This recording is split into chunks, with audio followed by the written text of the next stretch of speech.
Question क्या बोल रहा है, a person covers a distance of 760 partly by train and partly by car, he travels 160 kilometer by train and rest by car 8 hours. If he covers 240 by train and rest by car, it takes him 8 hours 12 minutes to cover that distance. Find the speed of train in car. तो यहाँ पे वही type का question आ गया train और car का। तो 760 kilometre अपना चल रहा है कार और ट्रेन मिलके। तो अगर वो है ना 160 बाय ट्रेन चल रहा है, तो बाकी का 600 कौन चलेगा, कार चलेगी। तब उसको टाइम कितना लग रहा है, यहाँ पर 8 घंटे लग रहे हैं। ठीक है। अब इसके बाद दूसरा केस ये आ रहा है कि अगर वो 240 ट्रेन से चल रहा है, तो उसको क्या बोलते हैं, टाइम कितना से बढ़ रहा है यहाँ पे, 240 अगर यहाँ से गए तो 520 यहाँ से चलेगा कार से। और उसका टाइम कितना बढ़ रहा है, 80 किलोमीटर बढ़ने से, 80 किलोमीटर ट्रेन में बढ़ने से उसका टाइम कितना बढ़ रहा है, 12 मिनट बढ़ रहा है, 8 घंटे 12 मिनट, है ना। तो उसको चलना कितना है, 760 चलना है ना। तो 80 क्या बोलते हैं, 12 मिनट में 80, सॉरी 12 मिनट में उसको कितना का फर्क आ रहा है, 12 मिनट में आ रहा है 80 किलोमीटर का फर्क आ रहा है ना। तो 3 मिनट में उसको कितने का फर्क आएगा, 4 से दोनों तरफ डिवाइड कर दिया 20 किलोमीटर का। तो 240 से अपने को कितना और बढ़ाना पड़ेगा कि है ना उसको 760 किलोमीटर ट्रेन से चलना पड़े, तो 520 किलोमीटर बढ़ाना पड़ेगा ना। तो 520 किलोमीटर उसको फिर है ना, अगर वो न सिर्फ और ट्रेन से चलता है तो कितना टाइम उससे और बढ़ेगा। अपन ने जो पिछला क्वेश्चन किया उस वही वाली ट्रिक लगा रहे हैं। तो 520 किलोमीटर चल रहे हैं अपन, तो अपन यानी इसमें क्या कह रहे हैं कि जो 20 किलोमीटर 3 मिनट में, 20 किलोमीटर में 3 मिनट का फर्क आता है, तो 520 को मैं क्या लिख सकता हूँ, 13 × 20 लिख सकता हूँ, 40। तो 26 × 20 लिख सकता हूँ। ठीक है। तो 520 किलोमीटर को क्या मैं लिख सकता हूँ, 26 × 20। तो 26 × 20 यानी क्या बोलते हैं, 26 बार उसको 20 किलोमीटर और चलना पड़ेगा। तो उसको टाइम कितना बढ़ जाएगा, 26 × 3, क्योंकि एक बार 20 किलोमीटर में उसको 3 मिनट का फर्क आ रहा था, तो 26 बार क्या बोलते हैं 20 किलोमीटर में उसको कितना फर्क आएगा, 26 × 3 यानी 78 मिनट्स का, है ना। तो 8:12 से 60 क्या बोलते हैं उसको 78 मिनट्स और चलना पड़ेगा। ओ, ज्यादा लग जाएंगे जब वो सिर्फ ट्रेन से चलेगा। तो 8:12 में 78 मिनट्स अपन ऐड करें, तो 8 आवर्स प्लस 12 प्लस 78, ये कितना होगा, 90 मिनट ना। तो 8 घंटे में 90 मिनट यानी 9.5 आवर्स। तो अगर वो ट्रेन से 760 किलोमीटर चल रहा है 9.5 आवर्स में, मैंने यहाँ पे टाइम कैसे निकाला है कि 60 प्लस 30 कर दिया, 8 घंटे, और 90 मिनट को मैंने लिख दिया 60 मिनट्स और 30 मिनट्स, है ना। और क्या बोलते हैं 8 घंटे और 60 मिनट कितना होता है, 1 घंटा, तो 8 और 1 घंटा 9 घंटा, और ये आधा घंटा यानी 9.5 आवर्स, है ना। तो 760 टोटल डिस्टेंस वो कवर कर रहा है कितनी देर में, 9.5 आवर्स में। तो उसकी क्या बोलते हैं ट्रेन की स्पीड कितनी हो जाएगी, 760/9.5, है ना। अब एक पॉइंट यहाँ से हटाया तो एक जीरो यहाँ पे बढ़ेगा। अब ये 19 5 जा 95, 19 400 टाइम्स, 5 टाइम्स। तो ट्रेन की स्पीड कितनी आ गई, 80 आ गई। और वो पहले ट्रेन कितना रहा था, 160, तो उसको 2 घंटे लग रहे होंगे ना। तो 2 घंटे वो ट्रेन को लग रहे होंगे, क्या बोलते हैं 160 किलोमीटर चलने में। तो 8 घंटे में से 2 घंटे अगर ट्रेन ने चला, तो बाकी की 6 घंटे कार ने चला। 600 किलोमीटर का वो कार 6 घंटे में चलती, तो उसकी स्पीड कितनी हो जाएगी, 600/6, यानी कितनी आ गई, 100 किलोमीटर पर आवर। तो कार और ट्रेन की स्पीड कितनी आ गई, 100 kmph और 80 kmph। ठीक है।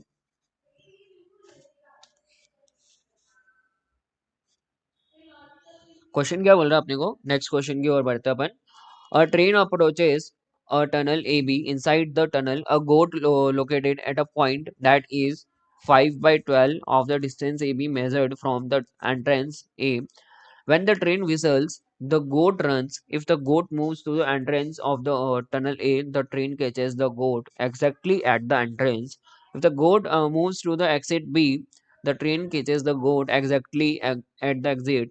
Find the ratio of speed of train and goat. ठीक है। तो देखो एक ट्रेन जा रही है ना, और यहाँ से एक टनल है ना, ये टनल यहाँ से स्टार्ट हो रही है और यहाँ पे खत्म हो रही है। ठीक है, तो ये ट्रेन का क्या बोलते हैं ना, ये बीच में एक गोट मान लो ये टनल ए भी है, और बीच में कहीं पे गोट खड़ी हुई है, बकरी खड़ी हुई है। अब बकरी क्या बोलते, कहाँ पे खड़ी हुई है, सॉरी, तो बकरी कहाँ पर खड़ी है जो है ना, अगर ए से कहाँ से खड़ी हुई है, 5/12 ऑफ डिस्टेंस ए बी, मतलब कि है ना, अगर अपन ए से कितना दूर है, 5/12 ऑफ डिस्टेंस ए बी, तो यहाँ पे डिस्टेंस ए बी को मैं 12 से डिवाइड कर रहा हूँ, तो डिस्टेंस ए बी को मैं 12 ही ले लेता हूँ, तो टोटल डिस्टेंस 12 हो गया। तो और यहाँ पे गोट खड़ी है, तो ये क्या बोलते हैं, ए और जी की वैल्यू कितनी है कि 5/12 ऑफ ए बी, यानी कि 5/12 ऑफ 12, ये कितना हो गया, ए से कितना दूर है, ये 5 यूनिट डिस्टेंस कवर है, दूर है, 5 किलोमीटर दूर है ना। तो अगर 12 में से 5 इधर है, तो ये कितना, ये 7 हो जाएगा। अब यहाँ से ना एक ट्रेन आ रही है, अब ट्रेन और क्या बोलते हैं, टनल के बीच का डिस्टेंस मेरे को नहीं पता, तो एक्स ले लेता हूँ। ठीक है, तो अब ट्रेन है ना सीटी बजाते हुए आ रही, तो है ना, जब वो ट्रेन का हॉर्न बजाते हुए आ रही है, तो है ना क्या करती है ना, गोट क्या करती है ना कि गोट ए की तरफ भागती है और ट्रेन इस तरफ भाग रही है, तो दोनों कहाँ मिल रहे हैं, यहाँ पे ए पे मिल रहा है, एंट्रेंस में, यानी ए पे मिल रहे हैं। तो यहाँ पर गोड ने ट्रेवल क्या बोलते हैं, डिस्टेंस कांस्टेंट है, एक्स प्लस और 5 ए है ना, और टाइम सेम है, सॉरी डिस्टेंस कांस्टेंट नहीं, टाइम सेम है, यहाँ पर अब मैंने टाइम सेम, टाइम कांस्टेंट वाला कंसेप्ट यहाँ पे लगेगा। तो जब टाइम सेम, क्योंकि स्टार्ट दोनों एक टाइम पे ही कर रहे हैं यहाँ से, है ना, और ये गोट भी यहाँ से स्टार्ट कर रही है और मिल भी सेम टाइम पे रहे, तो इनके डिस्टेंस और स्पीड का रेशो सेम हो जाएगा, मतलब कि स्पीड ऑफ ट्रेन अपॉन में स्पीड ऑफ गोट कितना हो जाएगा, डिस्टेंस ऑफ ट्रेन अपॉन में डिस्टेंस ऑफ गोट। ठीक है, तो ट्रेन ने डिस्टेंस कितना ट्रेवल किया, एक्स, और गोट ने कितना करा, 5। अब दूसरे केस में क्या हो रहा है ना कि कि अगर ट्रेन सीटी बजाते हुए आती है, हॉर्न बजाते हुए आती है, तो गोट ना बी की तरफ भागती है और ट्रेन भी टनल के बी की तरफ, एंड की तरफ भाग रही है, तो दोनों इस तरह, पता है कब मिलते हैं, जाके डायरेक्ट बी पे मिल रहे हैं। अब ये बीच में से यहाँ से भाग रही है और ट्रेन इसके पीछे पीछे आते जा रही है शायद, और ट्रेन की स्पीड इससे ज्यादा होगी, तो वो दोनों आके ना कहाँ पे मिलते, बी पे। तो यहाँ पर डिस्टेंस है ना, यहाँ पे भी टाइम सेम वाला कांस्टेंट लगाते हैं, तो डिस्टेंस क्या बोलते हैं, ट्रेन ने कितना ट्रेवल किया, x+12, है ना, इतना एक्स तो करा ही है, और ये साथ में ये पूरे टनल का डिस्टेंस यानी 12 भी कवर किया है। और यहाँ पर गोट ने कितना डिस्टेंस ट्रेवल किया, ओनली ये यहाँ से गोट यहाँ से बी तक गई है, जी से बी तक गई है, तो उसने कितना डिस्टेंस ट्रेवल किया, 7। तो यहाँ पर अपने को है ना दो इक्वेशन में, एक इक्वेशन मिल गई, एक ratio x/5 equal to x+12/7। ठीक है, तो क्रॉस मल्टीप्लाई करता हूँ, तो 7 × x हो जाएगा 7x।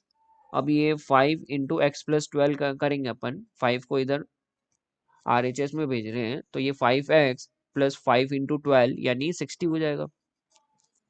अब 7x - 5x कितना होगा, 2x इक्वल टू 60, तो x इक्वल टू 2 से कैंसिल करते हैं, ये 30 आ जाएगा, है ना। तो x की वैल्यू कितनी आ गई, 30। और ट्रेन और गोट की स्पीड का रेशो क्या था अपना, x/5 था, और x की वैल्यू कितनी आई थी, 30, तो 30/5 यानी इसकी वैल्यू कितनी आ जाएगी, 6/1। तो ट्रेन और गोट की स्पीड कितना हो गया, 6:1 हो गया। ठीक है, बढ़ते हैं नेक्स्ट क्वेश्चन की ओर।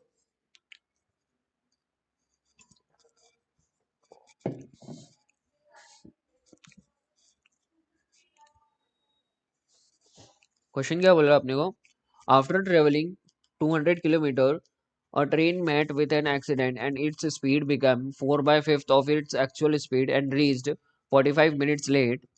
If a accident had happened after 40 more kilometers, the train would have reached the station 30 minutes late. Find out the distance and the speed of train. ठीक है, तो ये ना एक ट्रेन क्या कर रही है ना कि अपनी स्पीड एस से जा रही है। मान लो कि ये ना ट्रेन यहाँ से जा रही है और उसका डेस्टिनेशन क्या है, ये ए से बी जा रही है। ठीक है, तो यहाँ पर ना देखो, अपने को स्पीड के बारे में एक छोटा सा डेटा दे रखा, 4/5 of is its actual speed. तो एक्सीडेंट के बाद जो है ना स्पीड है ना, वो अगर पहले एस से तो कितनी हो जाएगी बाद में, 4/5 एस हो जाएगी। तो मैं स्पीड यार देखो, यहाँ पर ना रेशियो में आ रहा है, मतलब फ्रैक्शन में आ रहा है, तो मैं एक स्पीड ऐसे मानता हूँ कि ना उसका जो है ना फ्रैक्शन में मतलब सॉरी फ्रैक्शन में अपने को स्पीड आए ही नहीं, तो मैं 5s मान लेता हूँ स्पीड ट्रेन की। तो बाद में उसकी स्पीड कितनी हो जाएगी, 4/5 ऑफ इट्स ओरिजिनल स्पीड, यानी ओरिजिनल स्पीड का 4/5 टाइम्स, ये हो गया कितना 4/5 इंटू 5s। तो 5 से 5 कैंसिल, ये हो गया 4x। ठीक है। तो ट्रेन क्या कर रही है ना कि 200 किलोमीटर पहले चल रही है, फिर उसका एक एक्सीडेंट हो रहा है, तो इसकी वजह से वो कितना 45 मिनट्स लेट है। अब है ना एक और केस दे दिया अपने को कि यहाँ पे 200 किलोमीटर तक है ना, ए और बी। ठीक है। तो अगर वो है ना 200 किलोमीटर जहाँ पे पहले एक्सीडेंट हुआ था, उसके सॉरी 40 किलोमीटर बाद में एक्सीडेंट होता है,